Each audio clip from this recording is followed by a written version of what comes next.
All right, so as you just heard, I'm Tina Bishop. I spent a year abroad in Italy, thanks to this lovely club, and so here we are. So exactly where I spent a year was Cremona, Italy. It's in Lombardy province. It's by the Po River, about an hour away from Milan, southeast, by train. Really, we're famous for two things. It's a tower and violins. It's a pretty small town, but our tower is the tallest brick bell tower in Europe. You can climb it and see a really great view. Unfortunately, I forgot to put a picture of that on. But also, so we're known for violins because it's the birthplace of Antonio Stradivaris. So you may know him, he's a famous violinist, supposed to have the best violins. Anyways, so these are a picture of the Po River and of course the terrazzo. Let's see if I can work this thing. All right. So my first host family was really awesome. Yeah, all of them were. But I had three host brothers. Two were older than me and one was younger. Two of them spoke English, so I mean, it was a slow transition into learning Italian. No, adesso posso parlare. So this is the street I lived on. All of the streets are pretty narrow and they're all cobblestone, and it gives this kind of rustic feel to it. So that's my first host family. And my mom got to visit, so that's both of the pictures with her and my family. All right, so the first trip I got to take with Rotary was to Salo. It's by Lake Garda. So these are all the lovely exchanges I got to meet there from our district over there, District 2050. As you can see, yes, Italy's pretty awesome.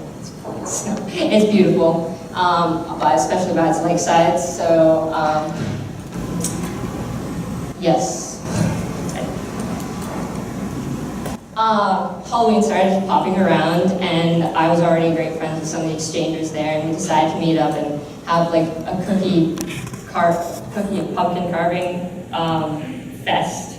And I like to call that the International Pumpkin because each part was carved by a different part of the world. One of the eyes were by me, the other was by a Canadian, the nose by a German, and the mouth by a Dominican Republic, because only on exchange will that happen. We got to show what food coloring is, because they really don't have that, and I showed them colors and frosting. It's like, never seen colors? Anyways, great times there. So my second host family was out in the country, and the two corner pictures are of my house there. We had like a really big yard, and my dad worked. His favorite question was, what do you do for work? Because he literally couldn't answer that. Because he was like handyman, engineer, I don't know, everything into one. And he never explained it well enough, but so I can't relate it to you. So the funny picture down here, it's funny to me. My mom came and visited, and on the day that they visited, it was the day to celebrate the resistance against Austria. And my mother is an Austrian. And her father fought in the German army, and her grandfather fought against the Italians. And joy, here we are. But it's okay, because after all these years, we've all made up, hopefully. And it's just ironic, and I thought it was quite funny. Another great bunch of people. They're really nice. So during my exchange, I got to travel a lot, and I absolutely loved it. The school took many trips, but I only got to go on two. One of them was to a 5-day-long trip to England, so London, and to a little town called Bath, famous for Roman baths, as you can tell from the title. And Barcelona, 5 days, and I got to take trips to like Rome with my third host family, and some friends, and other places like Venice through Rotary, and we got to go again to Gardaland, which is an amusement park on the shores of Lake Garda. Really great opportunities there, and I was really glad that I got to go because not only did I get to visit Italy, but I got to visit some really key places in some people's dream books. It was really awesome. My third host family, definitely fell in love with them. They were my favorite if I have to take one.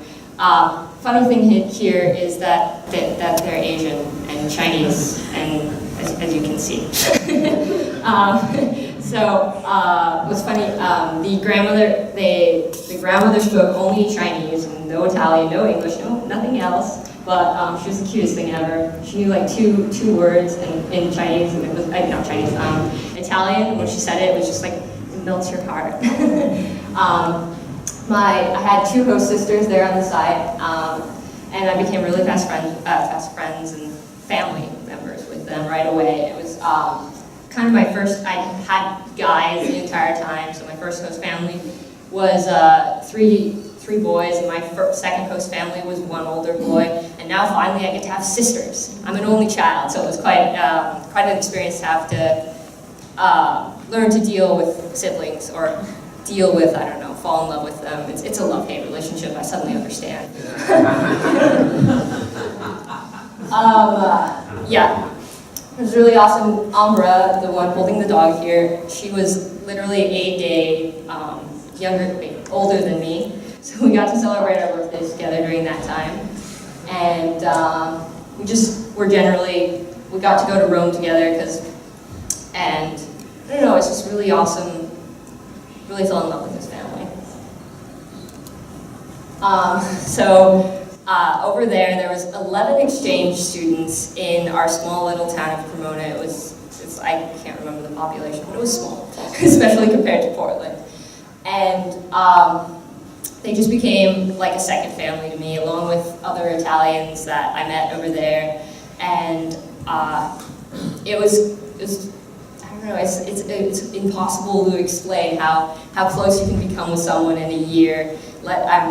Halfway through there, we were already hanging out almost every day, and unfortunately that stunted my Italian learning, which, anyways, we went on lots of trips together and got to go, we went to Milan a lot because that was only an hour away, and they were into shopping, so I followed them around. I'm not really a shopper.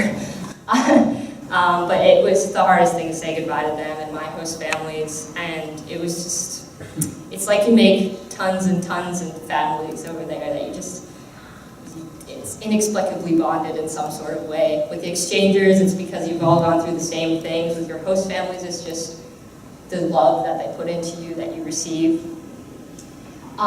So I'd like to just thank you guys and thank Rotary for this lovely, lovely experience that I went through.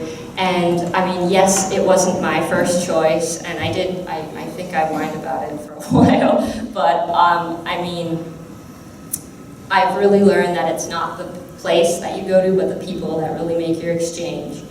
And I just want to say that to you guys back there in the corner, that even if you don't get your first choice, it's going to be an amazing ride no matter what. You're going to meet people and you're going to see places that you never thought you would, and you're going to come back feeling I feel like a new person in a way. Yeah. So thank you for taking a chance on this 15-year-old, well, back then, on being an ambassador. And it was such an amazing journey that no amount of words I feel can explain it. So I'd like to say, in short amount of words as possible, that these 4 words speak to me, 3 words should I say, speak to me more amounts than anything. I don't know why, but just after all of your trials and tribulations, to be able to say 3 words like this, it's amazing. So in the words of Tolkien, well, I'm back.